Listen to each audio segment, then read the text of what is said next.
Marami ang nakapansin sa tila pag-iiwas ni Catherine Bernardo sa ex-boyfriend na si Daniel Padilla sa nakaraang ABS-CBN Christmas Special 2023, na ginanap sa Araneta Coliseum.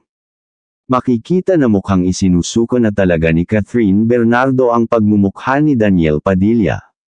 Pero ayon nga sa balita, nang dahil lang umano sa kontrata ay ipinakita ni Catherine Bernardo ang kanyang pagiging professional at sinakyan na lang si Daniel Padilla. At dahil dito ay mas lalong hinangaan si Catherine Bernardo dahil sa kabila ng lahat ng sakit na idinulot ni Daniel Padilla sa kanya ay nagawa pa rin itong harapin si Daniel Padilla.